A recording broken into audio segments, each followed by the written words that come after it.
Bowman Gray Stadium, the Madhouse. It's the Madhouse Maniacs. They're getting up on their feet. Mass chaos. Oh, he hits them. Climbing all over each other. Trouble. Every time you turn around, there's physicality. The fans are on their feet for a photo finish. Winston-Salem, North Carolina, the home of NASCAR's greatest Coliseum. We have action every Saturday night here at Bowman Gray Stadium. Still the most exciting of them all. Big crash. Oh! This is Bowman Gray.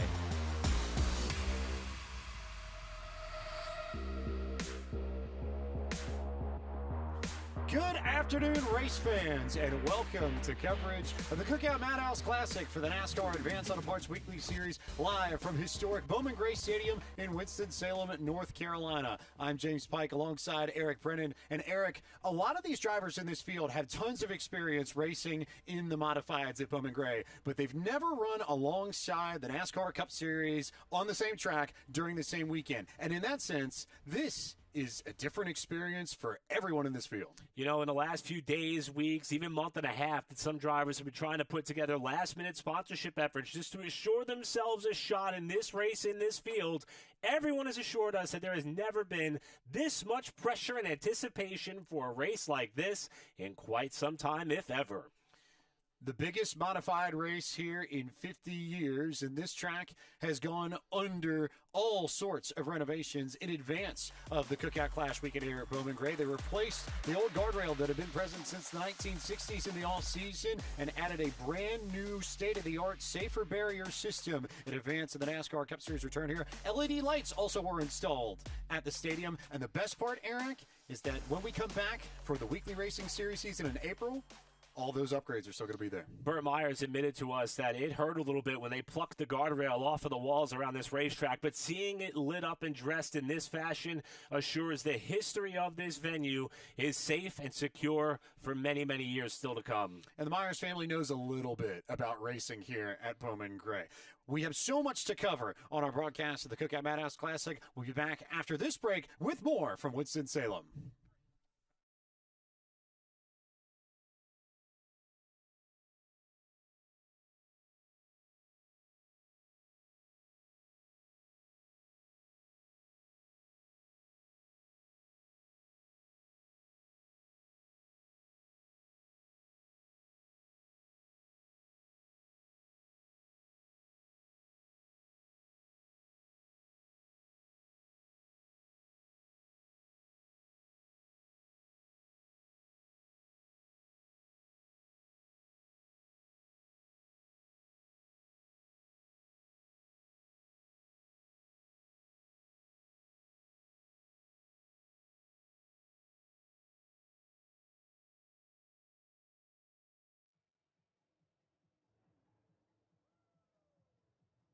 We found love in a hopeless place. We found love in an open space. This feels totally different to anything we've tried before. This AI is so easy. It doesn't even need a prompt. Finally, reports in minutes. Just look at that beauty. Oh, hey! We found love in an Monday.com, the first work platform you'll love to use. That picture, so sharp. 98-inch Samsung. Best Buy installed it. This must be the place to watch Super Bowl 59. Are those my lucky cleats? What if you could elevate game day with a Samsung TV from Best Buy? You built this? It was easy once I found the parts. Looks like you need a break. The General gives you one with flexible payment options. Look, a chemical reaction! Oh! For a great low rate, go with the General. Hit it again, Jen.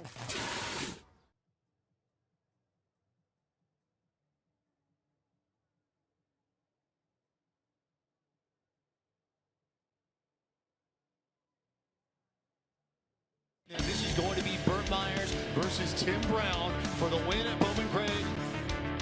Jumping up and down are the fans. Burt Myers is 11th. Hayes Jewelers 200. This is what you dream of. History as Tim Brown, the Rocket, rockets to the top of the all-time wins list. Tim Brown hits the century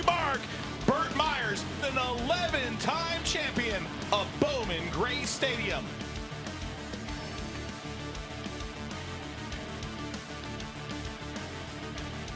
Tim Brown and Burt Myers, the two most successful drivers in the history of Bowman Gray Stadium. And Eric, if you don't know how deep this rivalry runs, consider this, that there are sections of the stadium, entire sections dedicated to one driver or the other. And even if they aren't your favorite driver, there's some side of that rivalry that you fall on in some way, shape, or form. And the subplot to this story is that both of these drivers are in their prime as far as their success here at the Madhouse and what they've got going for them in a modified at this venue. But they both are going to try to shift their focus to see if they could make a Cup debut coming up before the weekend wraps up. But their attention lies solely on winning this race and beating one another as it does every week. The biggest modified race they've been in. Before we get going, let's go down trackside for opening ceremonies. We now ask that you please rise and remove your hats and join us in today's invocation.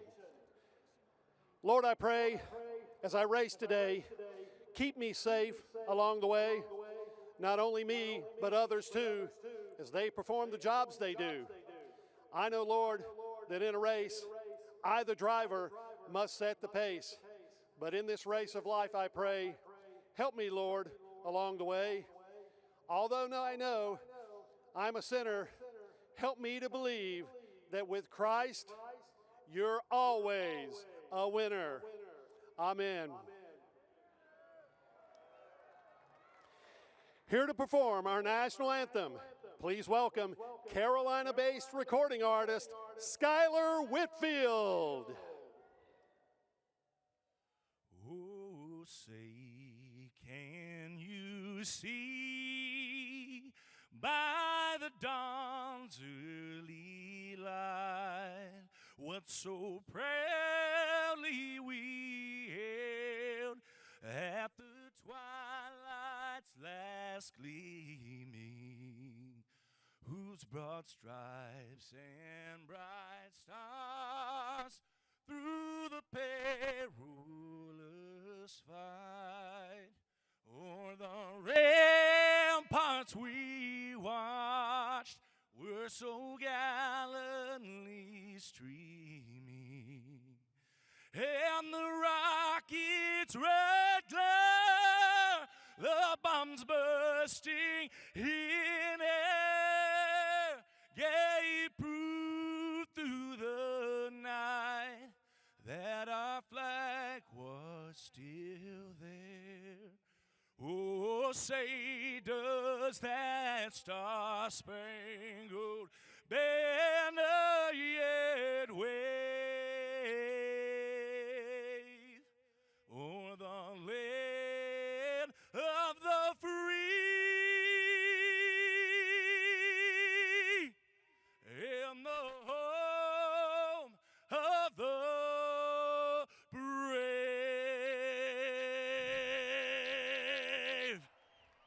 Let's give it up for Skylar's performance of our national anthem.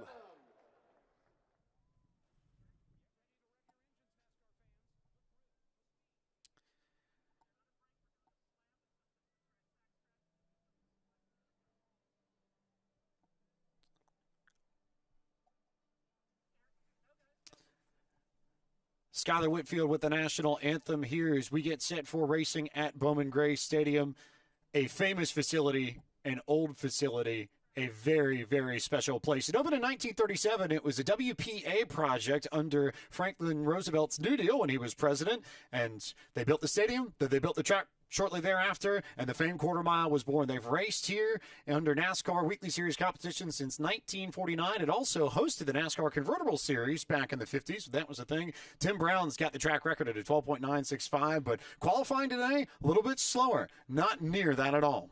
Yeah, longest running sanctioned NASCAR Weekly Series track, with that continuing to grow, that time and tenure continuing to grow, especially with all the improvements that have been made to this facility. And as you can see, the fans have packed in here, as they do pretty pretty much every Saturday night at the series run starting in April, and the drivers looking for their opportunity to fire the engines. It was a full field redraw following qualifying. We'll outline the starting lineup for you in just a short while. But Pike, now all the focus has to shift to the task at hand, trying to win this race on what is the most monumental weekend, perhaps of all of these drivers' Bowman Gray Stadium careers. And how different this weekend is. Not only do you have the Cup Series here, but these drivers don't have a lot of experience racing here in the daytime. I checked with our statistician, Justin Mincy. The last time they raced not under the lights here at the Madhouse, 1976. So it's been almost 50 years since we've had a proper modified race under blue skies, cloudy skies, slightly partly cloudy here in Winston-Salem, but a big, big afternoon for these drivers. The biggest race in the NASCAR Advanced Auto Parts Weekly Series here at Bowman Gray Stadium that many of these drivers have ever participated in, and a very, very special moment for all of the drivers that are getting ready to strap in and take to the famed quarter mile. Let's go trackside here as we get set. It's time for the command to get these engines fired.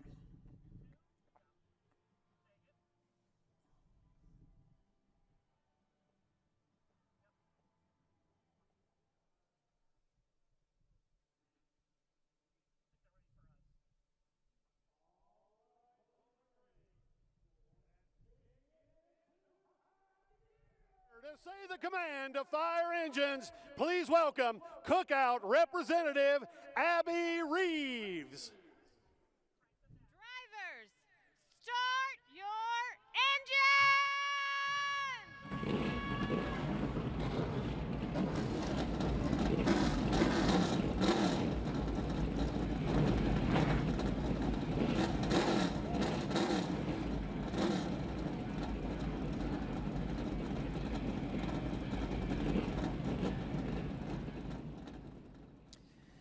Engines are fired here at the Madhouse under ballpark 60-degree skies. There were some concerns earlier in the week about whether or not the weather would play ball with us, but no rain in sight, and we are ready to go for 125 laps of racing with the modifieds, the premier division of the NASCAR Advanced Auto Parts Weekly Series here at Bowman Gray. Yeah, remember in some of those shots we saw, the work that was done here, there was snow up in the bleachers only about a few weeks ago, if you will, and luckily the weather turned the corner. It's a beautiful Saturday afternoon on what's going to be a rather unique 125-lap affair here at the Madhouse. You see the cars lined up here in turns 1 and 2. They'll start to roll off behind the paraded pace car, and we will get a chance to see how this race is going to be slated to unfold here for these drivers in their first contest outside of a regular season circumstance in many, many years. It is outside of the regular season, but it does count as far as the books.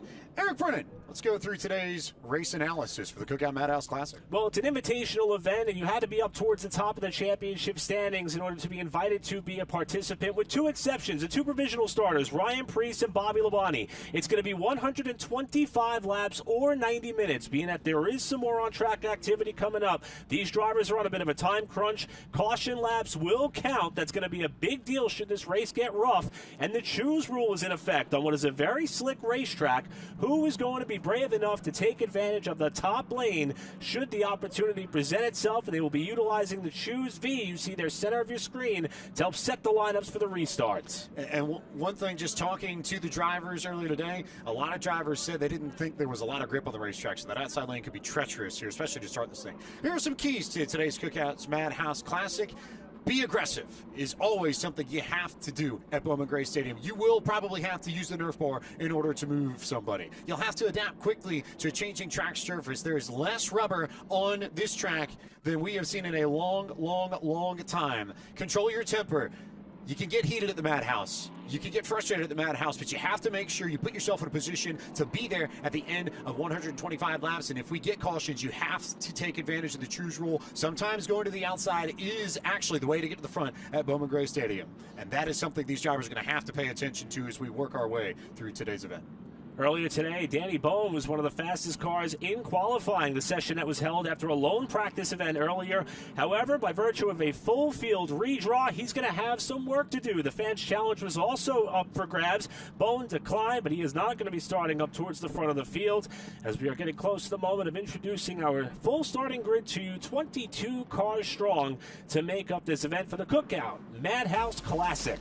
And after the redraw, it is Superman John Holloman, the fourth in the 69 car that will start on the inside of the front row. To his outside, it is driver to the number 77, the lovely Susan Harwell. Mike Speeney in the 10 car going to line up inside of row 2. Outside, Kraft Smith qualified back in 22nd spot. He's going to start fourth by virtue of the redraw. The 00, the man in the tuxedo fire suit, the flying taco, Danny Prost, as it starts on the inside of row 3 alongside the number 44 of Daniel Beeson. Lee Jeffries in the 75 inside of row 4. Outside, Riley Neal. He's got a local baseball team on the car. More on that later. He'll wheel the 07 car from 8th.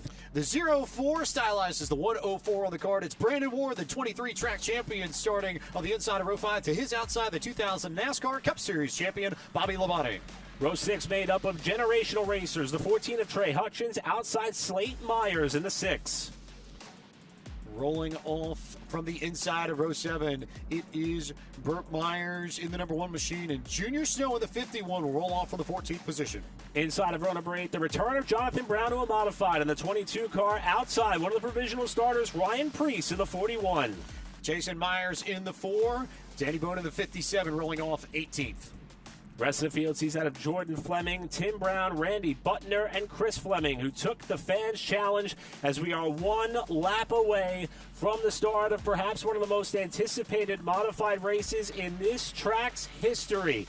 Half a lap away from the start of this event. John Holloman the fourth is going to lead us down for the start in front of what is a packed house, along with all of you fans watching from home. It's time to kick off the next chapter of racing in Bowman Gray Stadium history. Through 3 and 4 they come. Green flag is in the air, and the Cookout Madhouse Classic is green for the modifieds. Kraft Smith wiggled just a little bit there on that start contact there as they all stack up in the corner, getting used to low grip levels and a completely different set of characteristics on this racetrack. But as they move, trouble, Kraft Smith hard into the wall and into the tire barriers before we even complete the first lap. There was contact with Trey Hutchins, and Hutchins and Kraft Smith bounced off of each other, and unfortunately it's Smith who's got the worst end of that, and he's the first one to test the new tire barrier at Bowman Gray. Smith started up on the outside of row number 2 after the full field redraw, and it was Hutchins who, not sure if he got a nudge from behind that kicked him driver's right up into the side of the number 99, or perhaps maybe he was trying to set himself up for the entrance to turn number 3. But that zig and zag by the 14 car of Hutchins, it ended up pitching Kraft Smith into what, as James just explained, is a newly designed protective layer that continues to hold true to what is the former and well-known entrance to the pit area. Let's take a look at what happened. Bobby Labonte in. So we'll take a look at this and get an opportunity to see how this shook out. But the one thing I noticed in all of this, Eric, is just how crazy that start was and how much these drivers are struggling for grip. Normally, it's a much more composed start at Bowman Gray, but there were a lot of drivers that were locking up the front tires, that were struggling to figure out how to enter turn 1, and that's consistent with what we'd heard from a lot of these drivers in the field, that because this is a completely different time of year compared to what these drivers are used to racing into, you end up in a place where you don't necessarily know what to expect, and you end up with situations like this where they just bounce off each other, and there really wasn't anywhere to go. I think Trey was trying to stay away from somebody else, and he ended up making contact with Kraft. See the right front Hoosier tire on Kraft Smith's car is clearly down. We could expect potentially some suspension damage, too, on the front end of that race car. Hutchins' car doesn't appear to be too worse for the wear for the driver of the number 14. Hutchins, a Winston-Salem, North Carolina native, fourth-generation racer, started his career at 11 years old. He's gone from quarter midgets to the historic quarter mile here at Bowman Gray Stadium. The name may sound familiar. Longtime racing legend Bobby Hutchins is his father, but Trey is also quite the brilliant mind. He graduated with a mechanical engineering degree and a 4.0 grade point average from North Carolina State University as valedictorian. He continues to pump those efforts into this racing program. You may have seen him on the NASCAR Clash truck Truck Series several times, and now he's trying to do what he can to lay claim to what would be the biggest win of his career on this monumental weekend as they continue to work to get that 99 car off the track. He represents the third generation of the Hutchins family that's been involved with Bowman Gray in some form. His grandpa Bud owned modifieds back in the day, and his dad Bobby raced at Bowman Gray in the modifieds, and has 7 modified wins to his name as we see Crab Smith climb out of his car. His race over far earlier than he'd like, and that's, I think, the first evidence of some temper. And there's Bowman Gray for you, Eric Brennan, the first sight of some of the madhouse that we've seen in 2025. It took only the first caution for us to get a bit of madhouse highlight reel footage for all of you as he delivered the universal signal for "You are number one" to Mr. Trey Hutchinson, that of Crab Smith, who Crab described this weekend as being something he never thought he would see in his lifetime. The return of the Cup Series and the return of an event of this caliber to this racetrack. Unfortunately for him, the on-track portion of his weekend didn't make it past the opening lap. Teams will try and get that car moved. We'll get the opportunity to get this back going in relatively short order. There's a good look at John Holloman's car. Holloman's had an interesting career, I think, with the modifieds. And Holloman's sort of transitioned through a few different places. Has starts ran in the old K&N Pro Series, ran a lot in the Summer Shootout as well, and also has plenty of experience down in lower levels too. As we'll take a look now one more time and see what happened with the incident between Trey Hutchins and Crab Smith in just a moment, and see what brought out this first yellow flag of the Cookout Madhouse Classic. You look for Crab Smith's car there, the red machine right up at the front, and all of a sudden you see some contact there with Danny Probst, a little bit of bumping there. He gets shoved and loosened up on corner exit, and Trey Hutchins was just trying to get in there, and Trey Hutchins just locked it up, and Crab Smith had nowhere to go.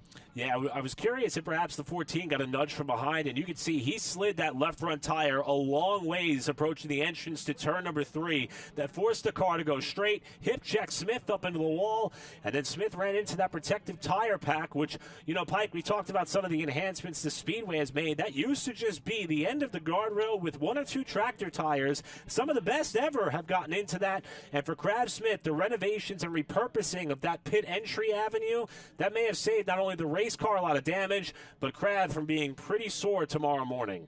I think it definitely is to his benefits that he got to at least have the tire barrier and be okay. We are going to take a quick break, and then we are going to be back with more coverage of the Cookout Madhouse Classic live from historic Bowman Gray Stadium in Winston-Salem, North Carolina after this.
Bobby Labonte is the 2000 NASCAR Cup champion.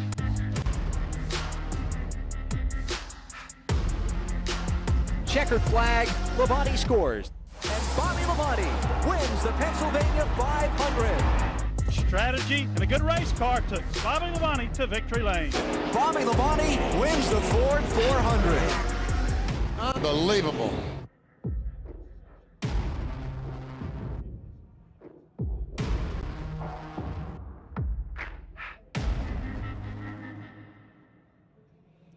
No denying that Bobby Labonte had plenty of success during his time in the NASCAR National Series. A 1991 champion of the Xfinity Series, a 2000 champion of the Cup Series, and a 2020 NASCAR Hall of Fame inductee. And now he gets the moonlight and he does a little bit of modified racing, Eric. Near and dear to your heart. You've got some Northeast connections. You know about these cars pretty well.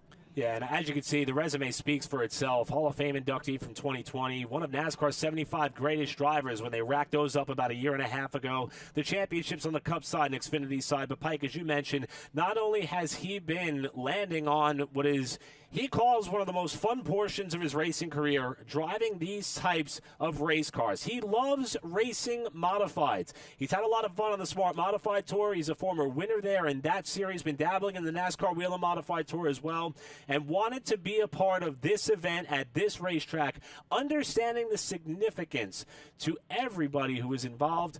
And Bobby Labonte now trying to find himself in prime position to grab a victory here at the Madhouse, if at all possible, once we wrap up this first caution. He first started racing here in 2019 and is back here to take on the Cookout Madhouse Classic. And if you love modified racing, plenty of it coming your way on Flow Racing. The season opener for the 2025 edition of the NASCAR Wheel and Modified Tour comes your way Saturday, February 8th from New Smyrna Speedway in New Smyrna Beach, Florida, part of the World Series of Asphalt Stock Car Racing. The second night of action that will be seen at that track, which goes pretty much all week, the whole week of short track racing, and you can find that all on flowracing.com. So I had the opportunity actually to see Bobby. He was out and about at a cookout here in Clemens, and one of my favorite stories from the weekend, and I think one of the things that really illustrates how this community and how the Triad and Winston-Salem come together for the Clash. So I happened to be in line to visit Bobby with a gentleman who was one of his engine tuners back when Bobby was racing with Hall of Fame Racing towards the end of his Cup Series career. And our engine tuner was very fair and understood that he wasn't necessarily the biggest person, but when he got up to Bobby in the line, Bobby immediately lit up like a Christmas tree and said sarcastically, "I don't know you at all. I haven't seen you ever." And they had the opportunity to reconnect. And I thought that was a really neat story because the engine tuner just managed to walk on up. He saw about the activation on social media, decided to just come in himself. And it's a story that only happens because the Clash is here. But one of my favorite memories from what should be a pretty impressive weekend so far. One storyline we've been following pretty much not just today, but if you have followed racing at Bowman Gray Stadium at all, would be the rivalry of that of Tim Brown and Burt Myers, of course. Tim now with a different looking number, and he's got some new help on board for 2025. They introduced and just announced not that long ago that Jeff Day has stepped over to help their operation here at the Madhouse. But the big story for Tim beyond just this race is his attempt to try to qualify his Rick Ware Racing number 15 into the Clash, maybe even as early as later on this evening. In fact, Corey LaJoie told a great story on his podcast, Stacking Pennies. He was preparing a seat to send off to, albeit Tim's rival, Burt Myers, to the Amerivet Cup Series car and team.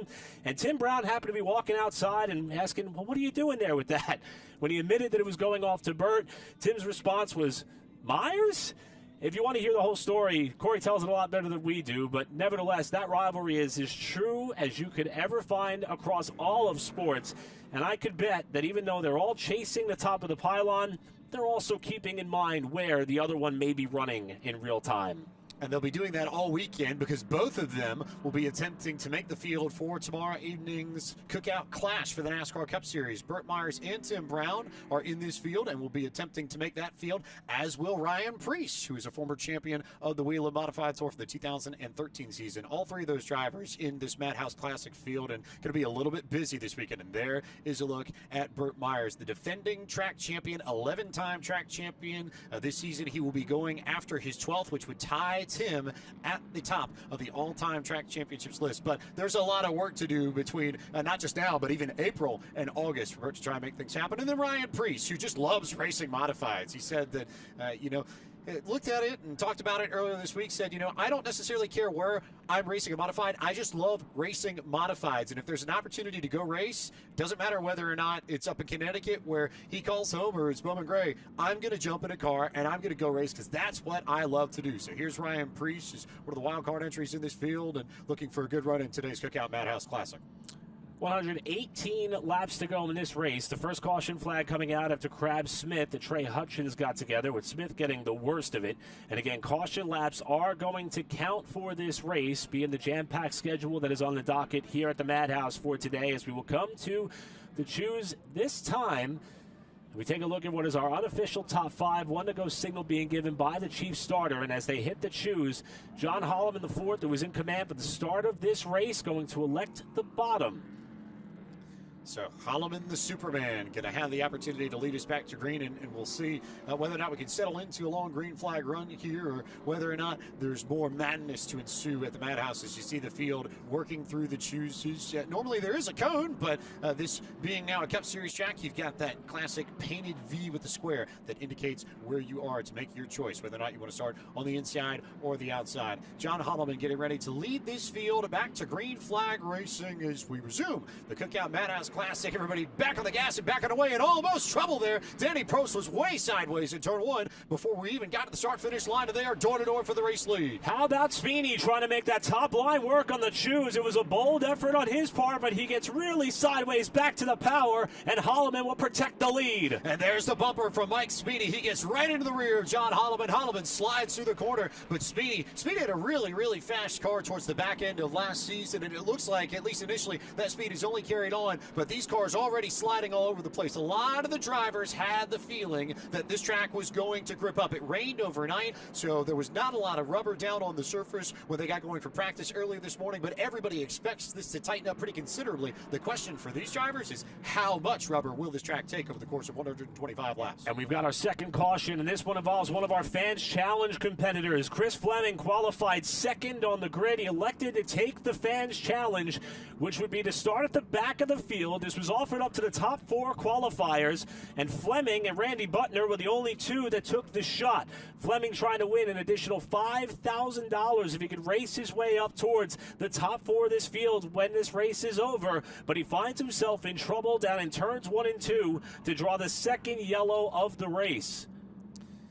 So Chris Fleming, the showstopper, as you see right on the name rail there in the grass to bring out yellow number 2. As we'll take a look at what happened to Chris Fleming and see how he ended up in the grass. You see Trey Hutchins and Daniel Beeson right there, and look at that slide. That's drifting practically from Chris Fleming as he goes all the way out into the groove. Nice work there from Bobby Labonte to just cut down to the inside and avoid Fleming. But that's a classic sort of Bowman Gray spin. Not the first time we've seen an incident like that throughout the years here, and I have a feeling maybe not the last time we'll see something like that today either. The last few years for the showstopper, Chris Fleming, have been remarkable. Top 5 finishes in points the last 3 seasons, including 3rd in 2024 and several trips to victory lane over those last 3 seasons. He's not the only Fleming in the field. We've also got Jordan Fleming in the 3rd team. But for that of Chris Fleming, he finds himself now back towards the tail end of the field, ironically with that of Randy Butner, who also took that Fans Challenge. He'll have to hit the refresh button and hope to charge back up through the field with what should be a little more than 100 laps to go. Speaking of Flemings, there's the other Fleming from Fleming Family Racing in the field, Jordan Fleming in the 13. So speaking of fun things over the course of this afternoon, here's some trivia for you. Who won the first NASCAR convertible division race at Bowman Gray in 1956? As we go back to green flag racing, and John Holloman and Mike Sweeney lead us back to green. Lee Jeffries there in the mix, of Brandon Ward too as they thunder down the max stretch at the Madhouse. That's got to be one of my favorite camera shots I've seen in a while. Just watching these cars exit turns 2 and turns 4. Top 3, now top 4. Clear in single file with Jeffries holding on to 3rd spot. It's Holloman still the leader. A lot more breathing room he's got between he and Sweeney. As we check in on some of the battles mid-pack, that's Jonathan Brown dipping the left side tire inside of the curb, and he's trying to keep alongside. Not going to happen. Here comes Burt Myers to knock on the back door of the 1. There was a little bit of contact there, I think, in the corner, as is customary at the Madhouse, but everybody trying to find a little bit of breathing room, I think, more than anything else, as Priest slides up the racetrack, and Labonte had to check up, didn't really have anywhere to go, so that gives Danny Bone the opportunity to try and get underneath, but Priest chops the nose off of Bone's machine, and so it'll be Priest and Labonte that fight for position. Bad news for Danny Bone in that 57 as he ducks low on Labonte here in turn 3. Look at that front Nerf bar. It's pointed rather skyward, especially more so on the left side of the race car.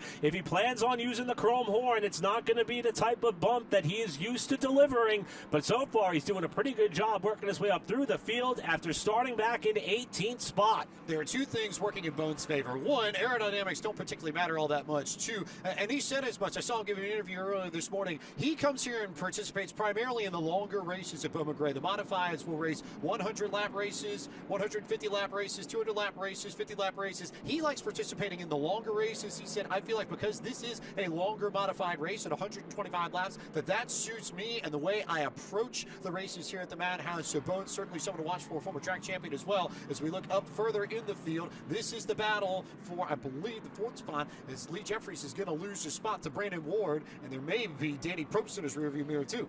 Probst in that 00, got a new crew member on board with him for 2025. Bobo Brown, respected crew member amongst the paddock, of course, brother of Jonathan Brown, is going to help this driver in 2025, and they're off to a flying start, holding down a top 5 spot. But knocking on the door comes that 6 car of Slate Myers trying to get up to and past Probst for that spot, with Jeffries about a car length further up the road. It's been a flying start for the Flying Taco, but Slate Myers, we saw him grow considerably as a driver over the course of last year, and for as young as he is and as much experience as he has growing up at this place, watching his family participate, no surprise to see Slate at the front of the field trying to work on some of these drivers to get a few more track positions as we cross under the 100 lap to go mark in the Cookout Madhouse Classic. So here's Lee Jeffries trying to hold on. Flashback up to the battle for second. That's Brandon Ward. Just behind Mike Spini, trying to knock his way up into the second spot. Ward, a former champion, 2025, set to be a really big year for this team, the Kevin Powell Speed Motorsports operation. In fact, the new PR and communications director, Derek Pernasiglio, helping spread the word of this race team's plans this season. And he is watching his driver now currently battle for what would be the second position as Ward stalks the backside of Spini, going to 3. Ward had a fabulous year. Even though he didn't win the title in 2024, wasn't able to repeat the feat from 23. He picked up 5 wins in the modifieds at Bowman Gray and has plenty of experience in just about every corner. And I think not only Derek's hiring, but the way that Kevin Powell has coalesced this organization in advance of 2025, it is a statement of intent. We know Tim Brown's going to be a factor. We know that Burt Myers is going to be a factor. But Brandon Ward, over the last few years, consistently has been the other driver whose record has been able to hold a candle to 2 of the very best unit at the Madhouse. No surprise to see Brandon Ward up here early. Ward continuing to hound the backside of Spini. And one car you don't see in the vantage point of these two is your race leader, John Holloman the fourth, who has checked out. He is clear and free right now in sole possession of that top spot. This is the best battle on the racetrack right now for second, with Spini still holding a pretty wheel. Ward appears to be a little bit better in the center of the corner, but Spini is pulling him off the corner. Yin and yang and back and forth these two go as someone tries to tug on Superman's cape because he is gone. Holloman is way off the front as we go a little bit further back. Lee Jeffries continuing to slide back. Jonathan Brown underneath him. There goes Burt Myers and Jason Myers in tow. All of these drivers beginning to stack up behind Danny Probst. And that looks to me like the first real line on this racetrack as they check up a little bit on the front straightaway. And the yellow flag is out once again. It's going to be caution number 3 here in the Cookout Madhouse Classic, as we see the pace car intercept the race leader, John Holloman the fourth, who was out to a pretty healthy lead. No visual cause potentially for the yellow from our vantage point, but that is not the news that Holloman was hoping for, being that he was in sole possession and pretty much full command of this race up till right now. So I think pretty well established just looking at this, that Holloman's got a good car under these conditions, but again, as the track revers up, how will the conditions change? How will the setups and handlings of these car changes, and will this car handle as well then as it is right now when we get to the end of 125 laps? So we asked a little bit earlier if you all might have known who the first NASCAR convertible division race winner was at Bowman Gray in 1956. He was a Hall of Famer in the class of 2016. Eric, any guesses? So I know Bobby Allison has 2 wins to his credit here. One, of course, was just awarded not that long ago, so that was one of the names that came to mind, but I don't think that's right. So, but being that tomorrow's trophy is named the Bobby Allison Memorial Trophy, I'm going to stick with the man of the weekend, and I'll go with Bobby Allison. Bobby Allison, not a bad one. Not a bad one. Don't believe it's the right one, though. That's the problem. I don't either, but I'm throwing it out there. So you think of all the drivers that have been really, really good, and all the drivers that have success here, and drivers that are synonymous with winning, Curtis Turner member of the NASCAR Hall of Fame, 38 wins in that convertible series and 17 wins in what is now the NASCAR Cup Series, and was on the list of NASCAR's 75 greatest drivers. Won that race on August 3rd, 1956, driving a 1956 Ford. Hey, at least I gave a shot. All right, Mike just gives you the answer. At least I threw out a guess. guess. Lead people to the answer, to the knowledge, right? So everything's working the way it's supposed to. I think that's the most important thing. It's lots of drivers here, and Curtis is just one of many drivers who have found so much success and gone on to a place in the NASCAR Hall of Fame. This place reminds me a little bit of Indianapolis in that sense. If you find success at Indianapolis in the Cup Series, you usually end up in a good spot. If you find success at Bowman Gray, not quite the same, a little bit apples to oranges, but ends up in a good spot too, I think. Should remind all of our viewers, even though our team is doing its best in order to keep us abreast as to how many laps we have left, no transponders here, but look at this list of legends who have cut their teeth at this racetrack. These are drivers who are either in the Hall of Fame or were part of NASCAR's top 50 drivers when selected back in 1988 or 1998, and the NASCAR's top 75 drivers that were picked a couple of years ago. These are all Hall of Fame named and recognized drivers who have won here at this historic facility. And big-time names there, too. Rex White, the king of the Cup Series at Bowman Gray, but Junior Johnson, Hall of Famer. Richard Petty, Hall of Famer. Glenn Wood, who had that famous number 16 machine, that candy apple red car that they moved the engine about 3 feet towards the back, and they made Glenn sit all the way in the back seat to drive it. Did a good job with the weight distribution of that thing. He picked up 4 wins in his career. Pearson, Allison Pants, Petty, Bob Wellborn even, all big-time names who have graced the Cup Series at some point or another. As the drivers go past our choose cone, choose marker, we get set for more green flag racing here at Bowman Gray Stadium. It'll be Speedy and Holloman once again at the front of this field as they will go, take off. Good restart for Holloman. A little bit of a slide for Brandon Ward, but it seems like we're starting to get to grips with Bowman Gray. And give a call to Mike Speedy. He's taking a shot every time as that's Brandon Ward sideways off of 2. He caught the left rear of Speedy's car trying to keep inside, but it wasn't going to happen for him here. Now it's Probst trying to four-wheel it off the corner inside of Slate Myers with Slate's father, Burt, just behind him on the top lane. Oh, by the way, Burt Myers is already on the charge. He started pretty deep in this field to get going as they all stack up and Slate turns, and Burt has to stop right in front of his son, and the caution comes out once again.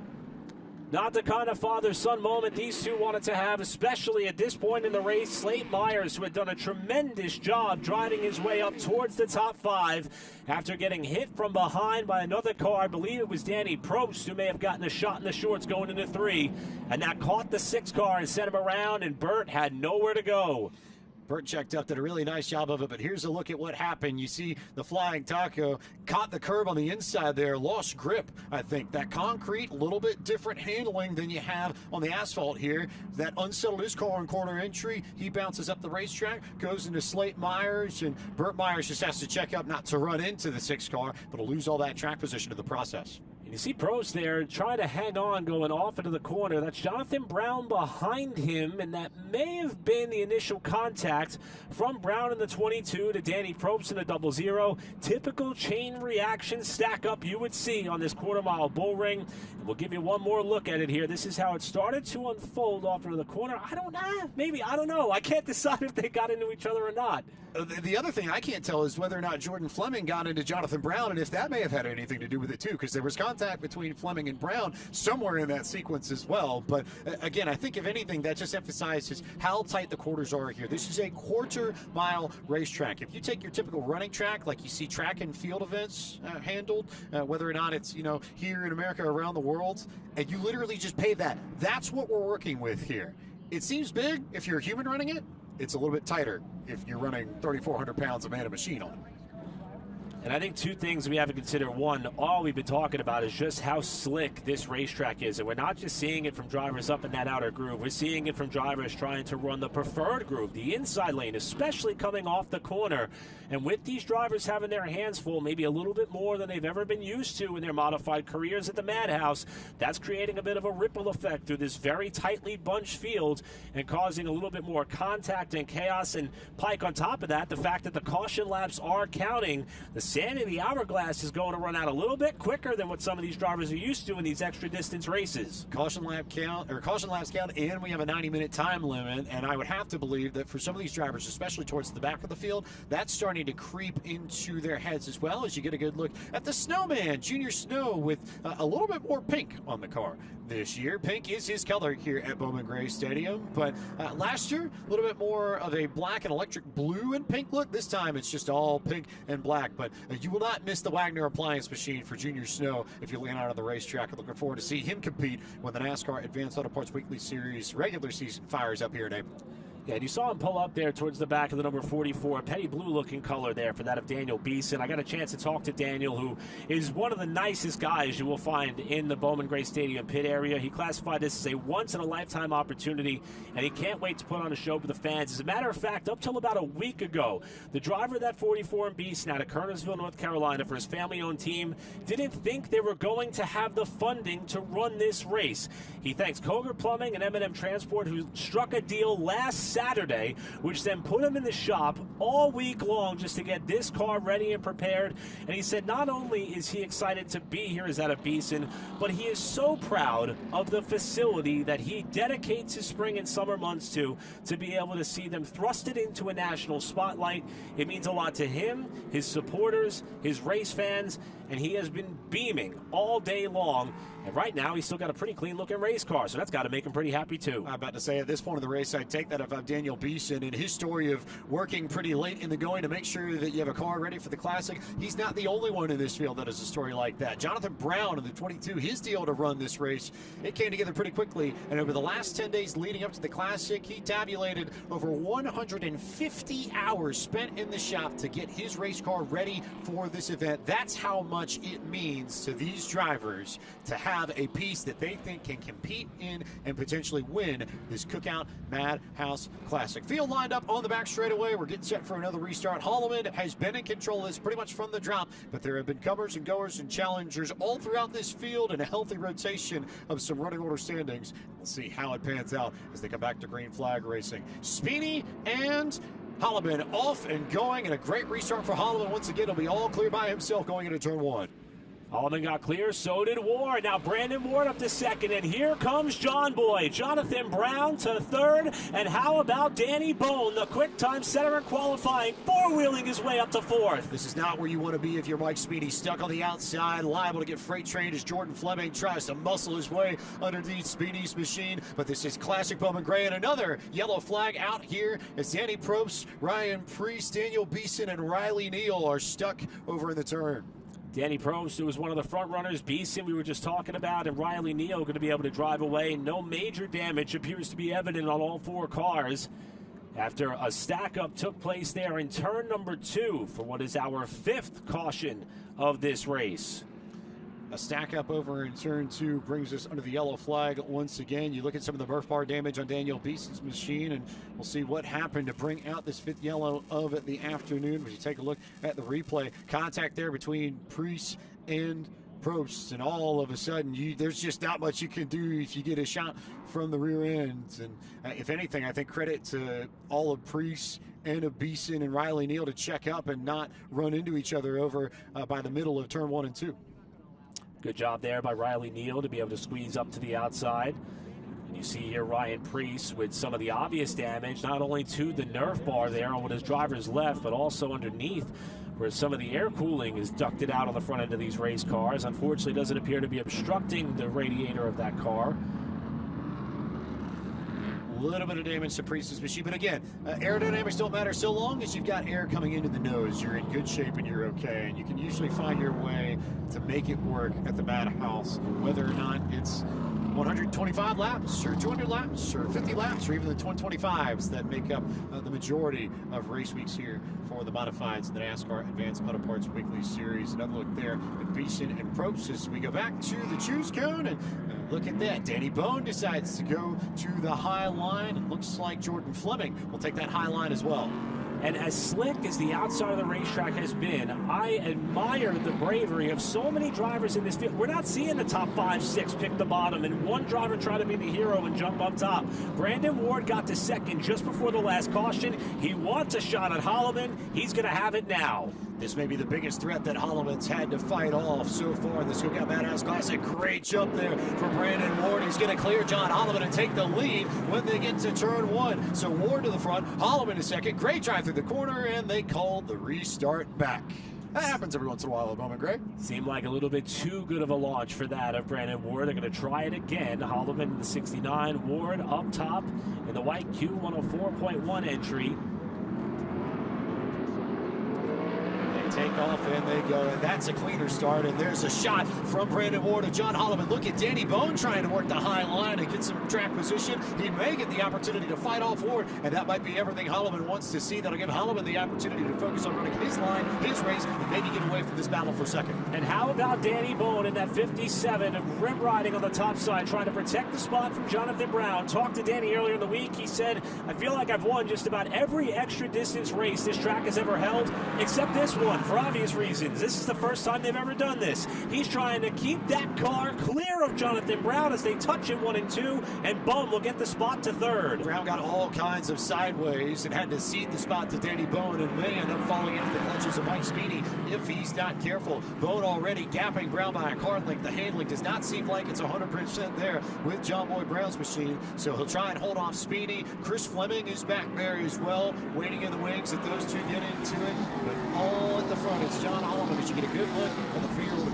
working their way through the Madhouse, and the yellow flag is out once again.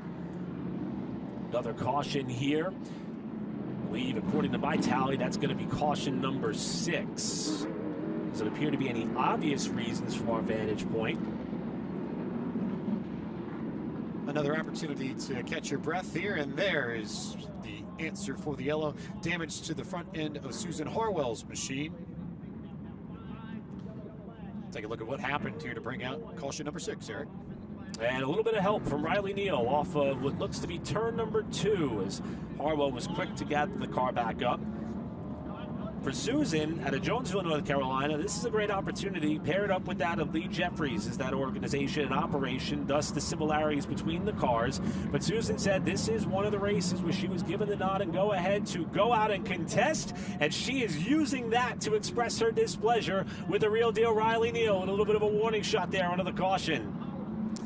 So Riley Neal's been a little bit busy the last few moments, but he's been busy trying to put this together. You notice the purple and the white on that machine? Those are the colors of the Winston-Salem Nash, the high A affiliate of the White Sox that play in Winston-Salem. And Riley works with the organization when they play ball on weekend night or weeknights throughout the summer. And he was able to build a relationship with the front office, was able to put this deal together to have the Dash as a partner. So they did a great big announcement on social media. They plastered it all over their social channels. And we get a chrome, purple, and white color combo. Not one that you normally see on modifieds. And if you haven't seen Riley's fire suit either, it looks like a baseball uniform, just like what the Dash trot out to when they play ball in the summer in Winston-Salem. Green flag back out once again in the Cookout Madhouse Classic. Holloman with another good jump, but Danny Bone down to the inside of Brandon Ward, two of the fastest drivers in the Madhouse, fighting for second and trying to vie for the opportunity to go challenge Holloman for the top spot. Two drivers who qualified up in the front four, but turned down the chance to participate in the Fans Challenge. It worked out for Brandon Ward, started up in the top half of the field. Danny Bone has worked his way from 18th to second. As we got a spin off turn 2, it's Priest. Ryan Priest goes around. He is stuck in the grass and trying to get out as best he can, but you see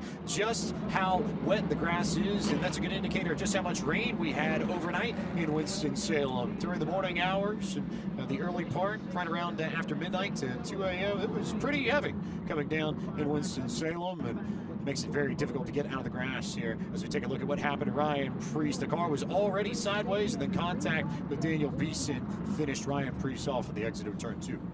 So the second incident that Priest has been involved in with his Hughes Motorsports, typically numbered 14, now numbered the 41 for that of Priest. And that will draw the caution flag for the second one involving Priest.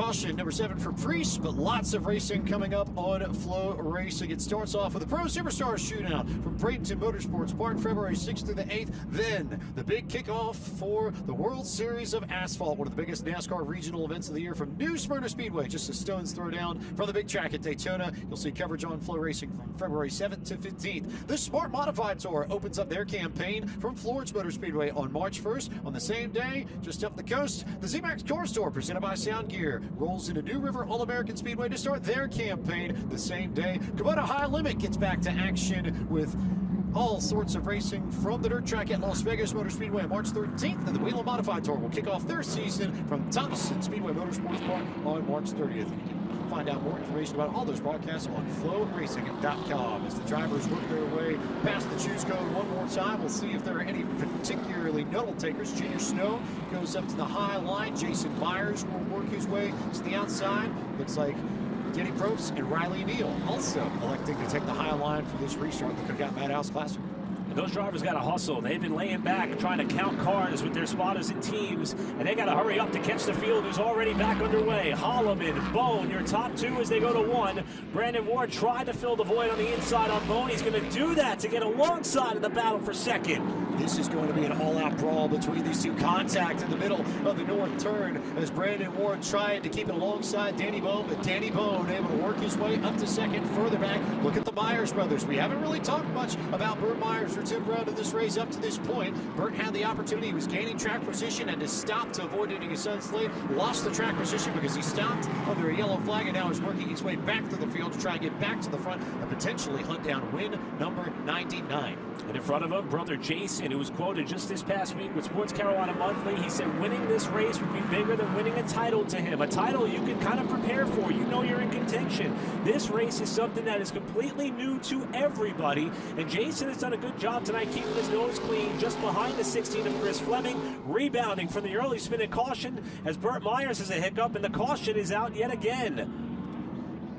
Trouble, I believe, in the north turn as Susan Harwell is stopped, and Tim Brown is also stopped behind her as well. So Harwell off right by the entry to the pit area. I wouldn't necessarily call it a pit road here at Bowman Gray. For those who have not had the opportunity to visit Bowman Gray in person, your pits are over just behind this fence. They loop out behind the field house that serves as the home locker room of the offices of Winston-Salem State University Athletics, and that's now where Tim Brown looks like he is headed to, as Brown has pulled his car into the entrance, and it looks like they may be attaching the record of Brown's machine.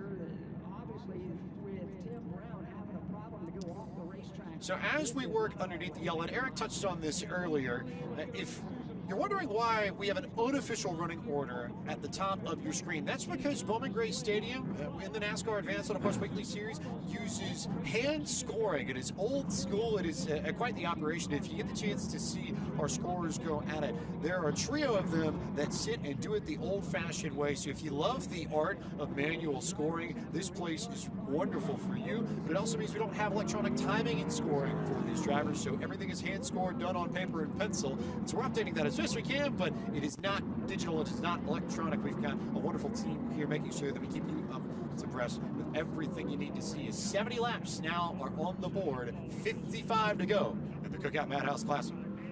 And being that caution laps, you see the hardworking scorers and officials here at Bowman Gray Stadium. A lot of the same names and faces that you would see every week here at the Madhouse that run this thing like a well-oiled machine. I mean, if you have not been to the racetrack, especially as a fan, it is certainly an opportunity to kind of take in the whole scenery and just watch how efficiently they run a Saturday night program. On some nights, they can have up to 6 races and maybe an extra or a special event like a chain race or a skid race or a demolition derby. It is remarkable how much the track jams into a Saturday night event for very minimal cost for a family of 4 or a family of 10, you name it. And Pike, it's something that you've been a part of for many, many years. Yes, you see the skyline of Winston-Salem, and I think you consider how close we are to downtown Winston-Salem. We're only about a mile-ish to the southeast of Center City, and it underscores just how institutional, or maybe Winston-institutional, this track is to the culture of this city. This is a summer staple of life in Winston-Salem and in the Triads. And why not? Especially when you consider that the folks who were partners with the NASCAR Cup Series once upon a time. They had their headquarters here, and as it was growing in the 70s and 80s and 90s, a lot of the marketing prowess came out of this city and extended all the way from the Cup Series down to the weekly racing series. It's part of the reason why the walls are painted red and white, and you see the historical R.J. Reynolds Tobacco Smokestacks, the original factory where they manufacture their product. It's just about a mile north. It's now been repurposed, a really neat job for the city. It's now office space. They've also got a few restaurants in there, a pizza place, and a brewery too. It's a place where a lot of folks will hang out, not during racing season, but when you get a time out, you get an opportunity to go explore Winston-Salem. A pretty neat place to see, and a great way to take in some of the history of what made Winston so significant on the map in general.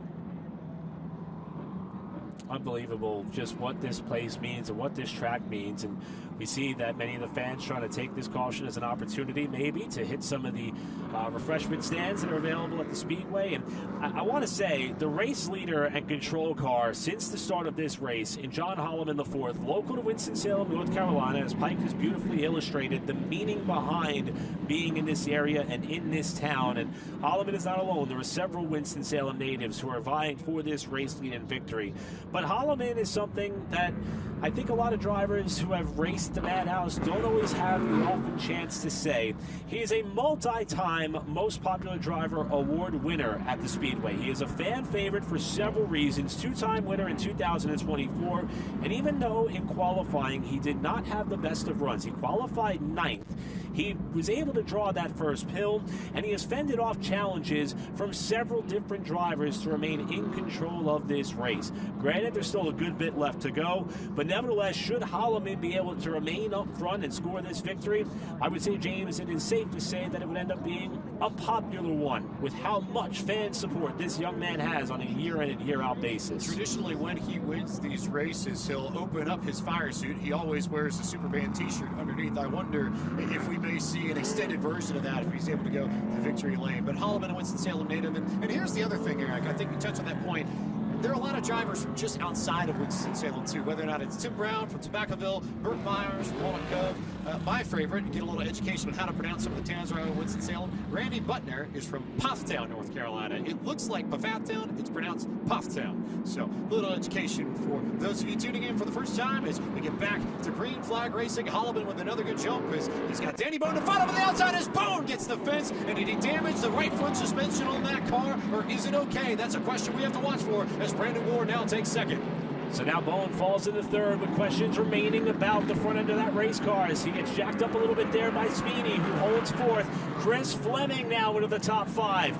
He took the fans' challenge, is trying to race his way further up, and Slate Myers has parked it up against the safer barrier. Slate Myers up against the wall and now in trouble. That looks like it's right outside of a turn 4. It is a little bit reconfigured too. We didn't get the chance to touch on that at the beginning of the broadcast, but in addition to the safer barriers and the lights, they also repaved the entry and the exit of pit road, and so it's a little bit for us to get used to too, even though we've seen the Madhouse many times over. That straight shot down the line from turn 4, something that we haven't particularly seen much of because it's new to us. So a testament to the work done both by NASCAR and the city of Winston-Salem to prepare this facility and bring it up to NASCAR Cup Series standards, and what a job they have done beautifying the Madhouse.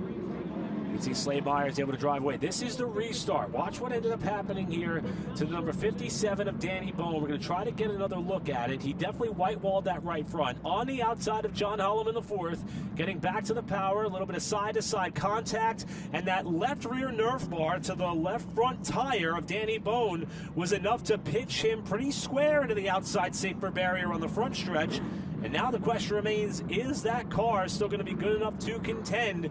Once he gets a few more laps in it, this will be a better look at the contact. Got a really good shot. Watch that right front tire on Danny Bone's machine. It rode up on the wall for sure. So I have to believe that it's hurting in some way, shape, or form. And will that potentially be a massive detriment to Bone's opportunity, a chance to win the Cookout Madhouse Classic? We'll take a look here now at what happened to Slate Myers a little bit further back. Contact back in the field, and he just got sacked up with Bobby Labonte. I think they were 3 wide there trying to avoid one another. Slate Myers just checked up to not end up completely in the fence. This is the track position, and now brings up another yellow flag. There's the right front in question on Bone's machine. That's the tire we need to watch for. The Nerf bar has had damage for a while. We know that. But it's that right front and how that car handles, especially in the corners. That's what you want to watch for in Danny Bone. If that's broken, you would expect him to slide down the field pretty quickly here. And whether or not he ends up holding up people, also something I think you want to watch too. I will say, if he's frustrated with Holloman, who's sideways himself in front of him, he's going to let him know now. Inside and around goes Holloman. Massive pile up with John Boy Brown hard on the wall. And the most dominant car in the Cookout Madhouse Classic is in the fence, and you see the fans on their feet reacting to all the madness that just happened at the Madhouse as John Holloman goes for a ride and the caution flag comes out again. Was curious if, by virtue of the choose, Danny Bone electing to start behind Holloman after the two made contact on the restart prior was going to put Holloman in a position to be vulnerable to contact in the first corner. It appeared as though Holloman got a little bit sideways himself getting back to the gas, opening the door just enough for Bone to take his shot. And it ends in tears for Jonathan Brown in turn number 1. So Brown with the very broken left front. That should be day over for Jonathan Brown, multi-time winner here in the Modifieds at Bowman Gray Stadium. Window net down on the 22 machine, and he'll climb out of the car, and they'll tow that modified back to the pit area. But Holloman now out of the race lead, and now with some work to do to try and get back to the front. We'll see if Brown has any sort of thoughts that he'll showcase here on what happened, but he was very much a pinball on that. Also, look at the damage on the right rear of John Holloman's machine as Brown takes a look at the field and tries to sort out what happened amongst his own thoughts. We talk about drivers who grew up local to this racetrack. Jonathan Brown lived 2 miles away from the Speedway. Even on the rare occasions when they elected to stay home from going to the Madhouse on a Saturday night when they were youngsters, they could still hear the cars when they would contest this quarter-mile oval on a weekly cadence. We mentioned his brother Bobo helping out Danny Probst, but the story was Jonathan Brown, over the last 10 days, 160 hours in the shop to prepare this car, a decision that was made just about a month and a half ago by courtesy of his partners. And it ends like this. Race for the lead gone bad. And I wonder how much this factors into it. If you're Danny Bone in this situation, you know you've got the damage. Is this a situation where you feel like you have to go for it? Because if you don't feel like you've got another shot to do this. And with the way Holloman's car had handled, I think that's got to be some of the thinking in Bone's head, is if you don't take the opportunity now, where Holloman slipped up for a little bit, got into Brandon Ward, if you don't take it now, when are you going to get another chance, right? And that's been a theme for Holloman, being able to just, once he gets control of the race, drive away. That was a brutal shot for Jonathan Brown there. We were both starting to wince watching that replay, as you got a really good idea as to how hard into the safer barrier he went. But, Pike, I'm with you. At that moment, we haven't really seen anybody, once Holloman gets clear, be able to challenge him. And especially considering how wounded Danny Bone's car may have been after the last restart contact, I'm sure that he felt that was his moment, that was his chance. He took it. Unfortunately now, Holloman's car also pretty badly wounded on the right side. I would think that if you're Danny Bone, you would not want to see John Holloman anywhere near you for the rest of this race, because the memories of the drivers here at Bowman Gray and the Modifieds, the NASCAR Advanced Auto Parts Weekly Series, are very, very long. And no doubt that Holloman will know exactly what happened and who got into him as we carry on through the Cookout Madhouse Classic. So, John Holloman the fourth, now after being pretty much the dominator for most of this race, finding himself towards the back of the field with the right side Nerf bars in that car badly rearranged, and certainly going to require some attention. Which leads me to a point that, ironically, through my dialogue with Danny Bone last week, kind of led to an interesting thought that hadn't crossed my mind. The season starts at Bowman Gray in late April. These drivers are going to have more than 2 months to put these cars back together. What are you willing to do and willing to put on the line to try to win this race? And the consequences that may come with it, you've got some time to sort them all out, whether it's car repair, relationship rebuilding, you name it. That's why this place normally packs itself out on a weekly basis, and that's why there are so many eyes and ears tuned to this race, with Chris Fleming, the showstopper, scored as the leader. How about that? Also, I want to make a quick note. You saw some of the spotters on top of the press box here at Bowman Gray. For the modified teams, that's a new experience as well. Traditionally, they've had a set of stands over in Turn 3 and Turn 4, where they have normally done their work. But this week, they're up on top, which is, normal when you think about it in National Series standards, but not normal for the teams that grace the Madhouse Weekly here. So another thing that these teams have had to adjust to, as it's Chris Fleming and the Snowman, Junior Snow, that now lead us to green as they bounce off one another, and we go back to racing at Bowman Gray. And Snow is going to take it to Fleming off of turn number 2. Look at Fleming wash that car out wide to cement the lead. Snow trying to hang on to second. That's going to knock Bone sideways in 3. And here comes Jordan Fleming up the outside for 3rd. Jordan Fleming trying to take that outside line, but look who's underneath him. Burt Myers, the ace, as Fleming goes sideways in the corner, loses the grip. Bobby Labonte, Monster Trucks, Ryan Priest. I think that's Jason Myers up on the wall again. Yellow flag out one more time, and Priest for the second time this afternoon is stuck in that very, very wet grass that has been so hard to navigate. Well, if Ryan Priest wants to start a lawn care company, he's done some work here so far today. That's twice now. We've seen the Hughes Motorsports number 41 essentially parked almost in this same spot, and you can see Priest gave it a couple attempts to get it out of that really wet grass in turn number 2 or off of turn number 2. This accordion-style crash started here on the front stretch with Fleming trying to hang on. Jordan Fleming went way, way sideways. Priest tried to get underneath him. Bobby tried to take advantage of the opening that was there and then was not. And Priest is the one that gets sent around for the second time over in 1 and 2. There's Fleming up on the high line. Contact between Labonte and Priest. You see a great look there. And Labonte's right front getting right there by the right rear of Priest's machine. And then Jason Myers was also collected in this. I imagine with some contact a little bit further back. He ends up parked over in the middle of the south turn. 1 and 2, for those of you using sort of a National Series, I guess, way of looking at it. But here at Bowman Gray, commonly known as the north turn and the south turn, off of their geographical orientation. The north turn by the field house is the northern end of the racetrack, and south turn by the stands, the southern end of the facility. Well, for our drivers who have been attempting triple duty, or double duty, I should say, our 3 drivers attempting double duty here on the weekend. Tim Brown pulled off earlier after the crash involving Susan Harwell. Ryan Priest has the helmet off. His race is going to come to a premature close. Burt Myers, the lone survivor, at least for the Cookout Madhouse Classic portion of our program. Myers, the only car that remains in contention right now, but all 3 drivers will be shifting their focus to trying to race their way into the starting field for the Cookout Clash here tomorrow, with Myers now the last one potentially who could be taking some of that hardware over to the Cup side of the pit area a little bit later on this afternoon. And I have to believe here, with the way this has panned out, not that we're counting passing points. We aren't, as you see some of the damage to the left rear suspension on Priest's machine as a result of the contact with Labonte.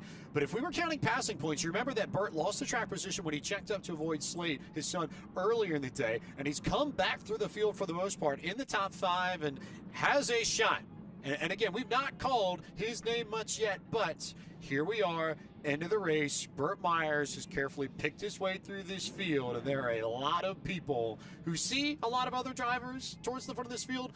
But I guarantee you, a lot of the 17,000 in these stands here, they're thinking about watching the Walnut Cove native potentially finding his way to Carolina Woodfuller's victory lane.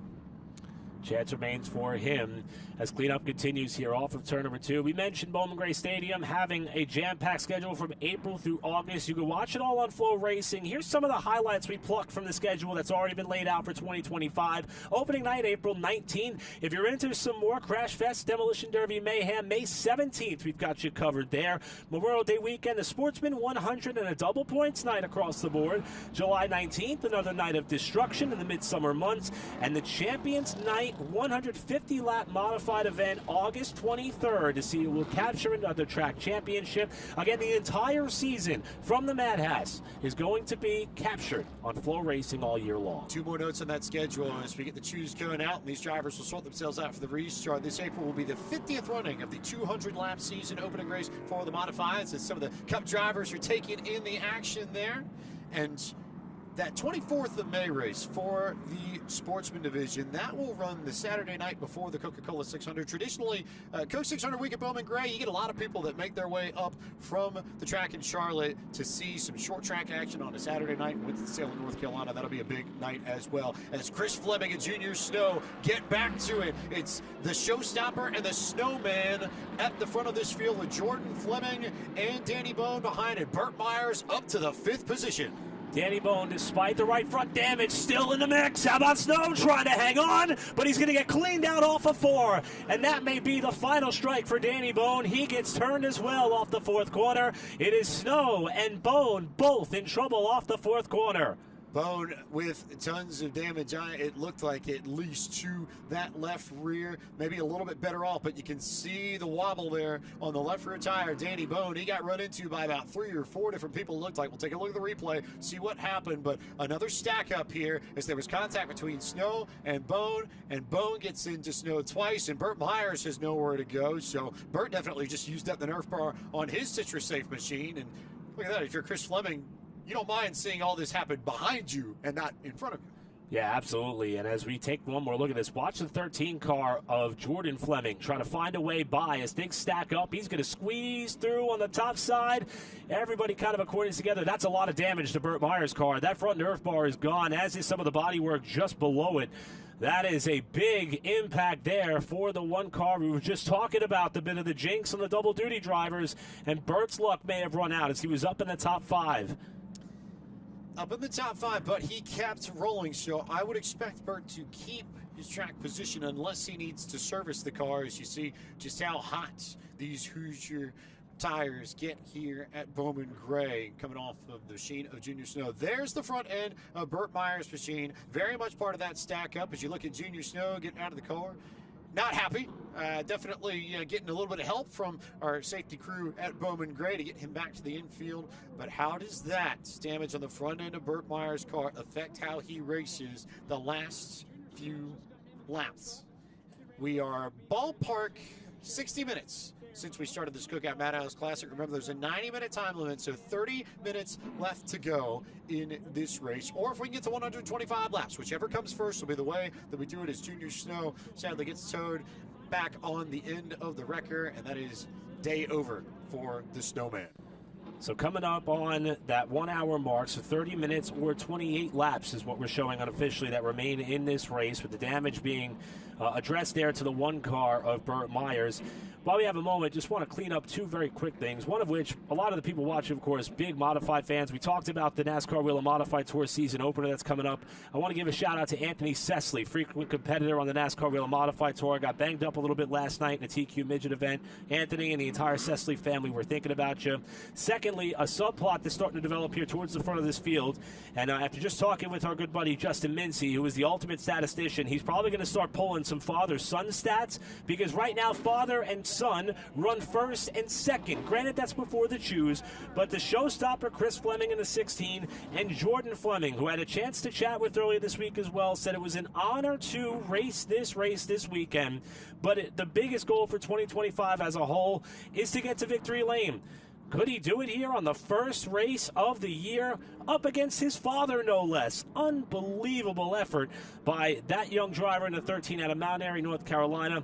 And he gives a lot of praise to his brother Luke for giving him the chance to drive this car. Luke is the car owner, does a ton of work on his car, and young Jordan is holding the steering wheel with, of course, his old man. The one car separating between himself and the top of the pylon. Could be a really, really big day for the Fleming family. Let's also remember that Chris Fleming was one of the 2 drivers in this field, alongside Randy Butler, that elected to take the fans challenge. Forfeited his starting spot towards the front of the field for the opportunity to race from the back to the front and win $5,000. If Fleming wins the Cookout Madhouse Classic, he'll get all the glory of being the first champion of this event, but he also will come away a few extra bucks richer too. It could set up for a massive, massive day for Fleming family racing. Can they make it happen in the final 28 laps? It is Fleming and Fleming at the front of this field as we go back to it, and Burt Myers immediately cuts in front of Riley Neal, and the ace is on the move underneath Jordan Fleming. Burt Myers, the 11th-time champion of Bowman Gray, to second here as they come out of turn 4. Coming up on what should be 24 to go, and Burt Myers, no front Nerf bar to really utilize. He may need to use the air cleaner of that car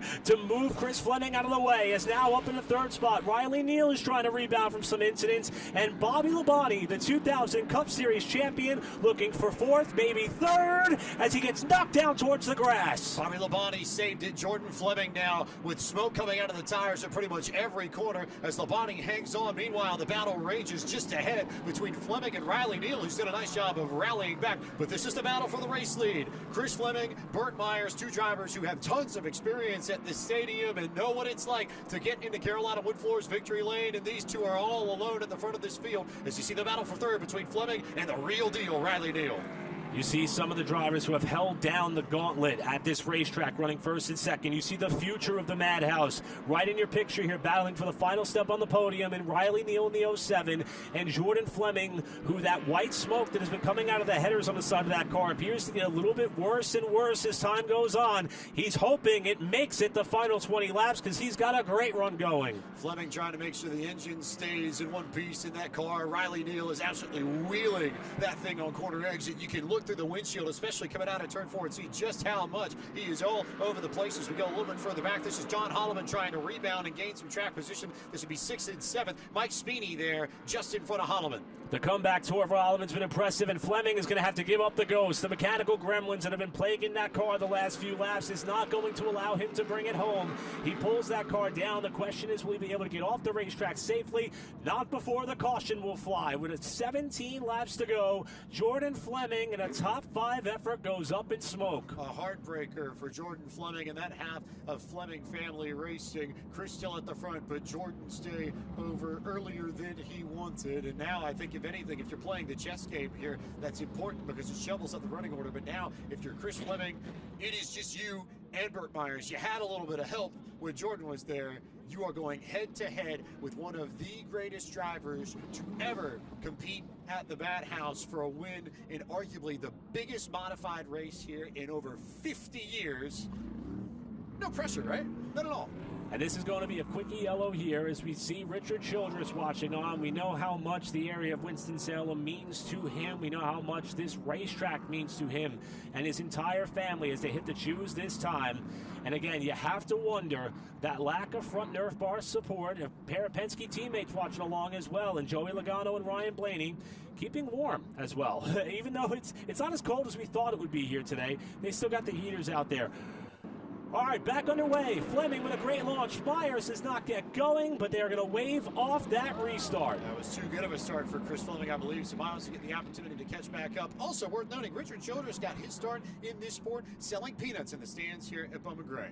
I wonder if that worked out for him pretty well. Seems like it might have. As we are now approaching the final 15 laps. A little bit of contact there between Speeney and Neal as we go back to green flag racing. But it is Burt Myers on the outside, Chris Fleming to the inside for the race lead. Myers trying to hold tough on that second group, but we haven't seen anybody do that pretty much all race long. Here comes Riley Neal up the inside, just about to the driver's door of Burt in the battle for second.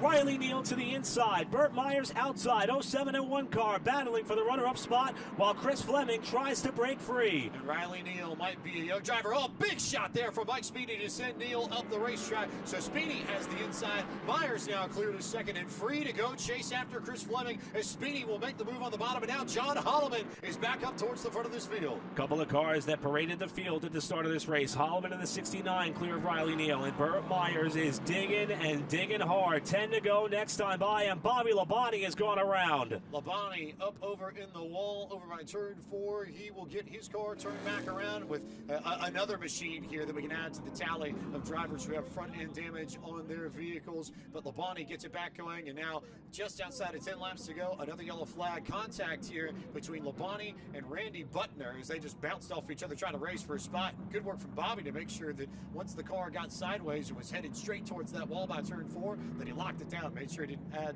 any more damage to that thing that it could have had if he just let it go. And Butner, another competitor who did elect to take the fans challenge after qualifying 4th. Haven't really seen the 5 car up towards the front just quite yet. Hoping that the cream rises to the top when it matters most. But for Labonte, whose car has been beaten and battered and bruised a little bit, going for another slide, but is going to be able to continue on for what he hopes to be the remainder of this contest with the laps continuing to click by.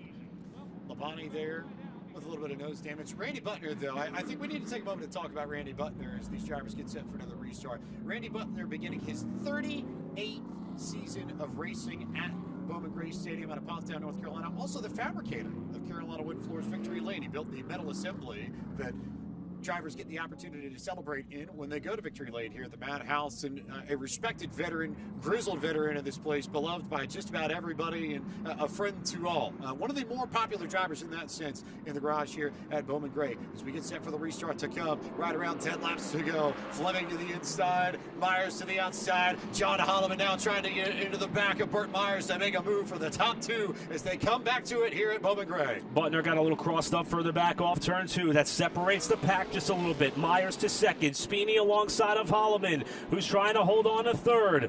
Speeney to the inside. A little bit of contact potentially with Holloman on the top lane. That will allow the front two to break free. 6 to go at the line. Speeney and Holloman continuing to fight, but all it's doing is allowing Fleming and Myers to get away from all of them and make this a two-driver battle for the race win. As you can see, some separation now between Speeney and Holloman, but here is the battle for the race win coming to 5 laps to go. Fleming's got it by about 2 car lengths. You saw that time off turn 4. Fleming got the back end of that race car, stepped out a good bit as he got back to the gas off of corner 4. Myers now within a car length on Fleming for the top spot. Brandon Ward picking up some spots. He's through and past Riley Neal to work his way back up towards the front after spinning mid-race. A pass there a little bit further back, but it's eyes on this. Does Burt Myers have anything left? Chris Fleming has been so close to big moments, so close to titles here at Bowman Gray, so close to big wins. It just hasn't happened more often than not. Is this the day where his luck changes and he picks up the biggest win of his career in the Cookout Madhouse Classic? Boy, Fleming left the door open a little bit there in the middle of the corner. Comes to the line with 2 to go. Myers is going to have to get creative, and he doesn't have much of a front bumper to do anything with it. Or does he? Here they come, Pike, coming around to the white flag. Oh, Fleming got a little bit tight on the entry to 3, and it snuck up on him as they come across the line. 1 lap to go. 2 more opportunities. And Chris Fleming gets it done and takes the win in the Cookout Madhouse Classic. Well, as the ticker was showing 1 to go, that was coming to the checkered flag. So Myers gave it all that he had in the final corner. Chris Fleming, the showstopper, with the win. Little bit of post-race fireworks here with Slate Myers and Lee Jeffries. And that will do it for the Cookout Madhouse Classic. Chris Fleming, the showstopper, taking the fans' challenge, rebounding from the spin. Now to celebrate what is perhaps the biggest win of his career.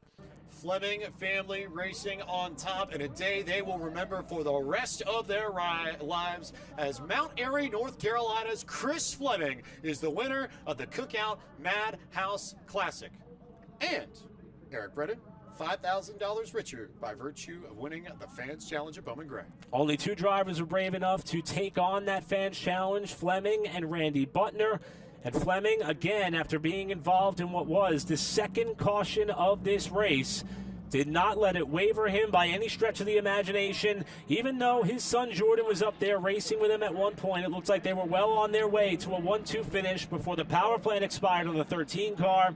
It is Fleming celebrating in front of this crowd that has come out here on this monumental weekend in Winston-Salem, North Carolina, celebrating with checkered flag in hand. This is win number 18 of Chris Fleming's career at the Madhouse, and no question, the biggest one he has ever had. And you want to talk about family operations, we've said the Fleming family racing name a ton. They work together. They do everything together. There's a bond when you go into the pits with the Fleming family. There's just a different vibe when you walk amongst them in a way that just isn't necessarily the same for anybody else. It's one of those cases where you got to come out to Bowman Gray and see it for yourself. They are so tight-knit. They are so close, and they have plenty of history, and now they write a new chapter of it as the showstopper goes to victory lane in the Cookout Madhouse Classic, and you see the fam coming in to congratulate Chris Fleming, your winner this afternoon at Bowman Gray. See the family already making their way down just to enjoy this incredible moment that has been built up for several weeks and several months, as a matter of fact. Once it was announced that the Premier Division would be here, and look at that, Pike, we got a familiar face down there as well. Mike Joy, lead broadcaster for NASCAR on Fox, has come down to offer his congratulations.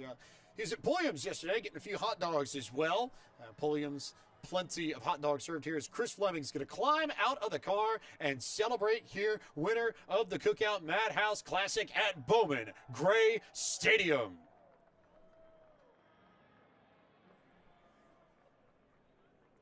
getting a drink of water here and sorting everything out as Troy comes in to celebrate. Jordan in there as well, and you have to believe Fleming's not necessarily the most showy type when it comes to his emotions, not necessarily, all over the place and flamboyant, but a very, very strong character, driven character, principled man, I think. A strong man of faith as well, and no doubt the appreciation he's got. You see him very stoic, he's very composed here, but he knows exactly what this means. He knows exactly what he's just done.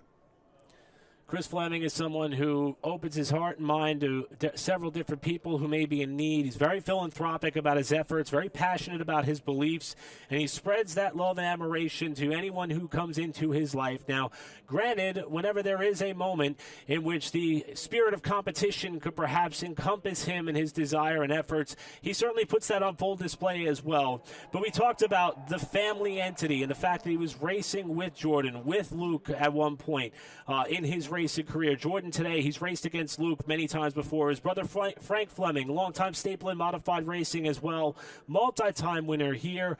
But to see the Speedway do what he was doing this weekend in the fashion in which it is, with it looking as pristine as it may have since the day that it was first opening up their gates, I'm sure for Chris and that entire team and organization and all of his partners, this means the absolute world to him. Has to. And the opportunity to have a chat with Steve Post, Motor Racing Network, in there, having a good time, getting interviewed on pit road. I see Jeff Ammerneck, one of the local videographers for one of the local TV stations in Winston-Salem, getting ready to chat with Chris as well. And a lot of the community just out and about and here to celebrate this moment. And you see it in the stands. They were packed all afternoon long, fans on their feet, as they are at Bowman Gray. You think that, that might be a little bit odd for a lot of places, but the way in which these fans engage with the drivers, and there's a sort of symbiotic relationship between the crowd and the drivers on the racetrack. I think we saw that in full display today as well. See Chris there acknowledging some of the special members and dignitaries who are representing him here in the grandstands and telling some of the stories of what makes not only this weekend but this experience so special, and honestly taking the moment to enjoy everything. And you see Jordan there standing off to the side after the run that he was having, and we saw those blips of smoke that continued to bill out of that car from time to time. We were finding ourselves in these unique positions where we thought we were going to have a father and son duel to the end. However, the car had other ideas, but Jordan's still down there smiling as could be. And when I spoke to Jordan earlier this week, he said that this was something that meant so much to his family. And even though he didn't get the result that he was hoping for, he knows the trophy is coming back home with the family. Crab Smith also down there as well, who pits alongside him with that team. A happy ending for Crab Smith after the way that this ended up. And Eric, not a bad way to rock and roll through the beginning of Class Weekend. Well, the incredible effort and build-up to what was the 2025 running of the Cookout Madhouse Classic is only the first step in what is going to be an incredible season at Bowman Gray Stadium. The 2025 regular season is going to kick off April 19th. Weekly coverage kicks off every Saturday night. FlowRacing.com for more information. And you can see if this will be the catalyst that Chris Fleming needs for what he hopes to be a championship-winning effort once the season kicks off April 19th. And Flow Racing will cover it from end to end. A tremendous thanks to all of our team for help making this show possible this afternoon, for all of our camera operators, our producer, Lucas Kaler, Christina Herrera, Matt Strickert, our technical directors, Amy Bashirs and Doug Bale, our engineer, Will Adams, and all the people, both in Winston-Salem and at Bowman Gray, that helped make this possible. For my colleague in the booth, Eric Brennan, I'm James Pike. Thank you so much for watching coverage of the Cookout Madhouse Classic for the NASCAR Advanced Auto Parts Weekly Series from Bowman Gray Stadium. Congratulations to the showstopper, Chris Fleming, and we look forward to seeing you at the Madhouse on April 19th for the 50th running of the season-opening 200-lap modified race.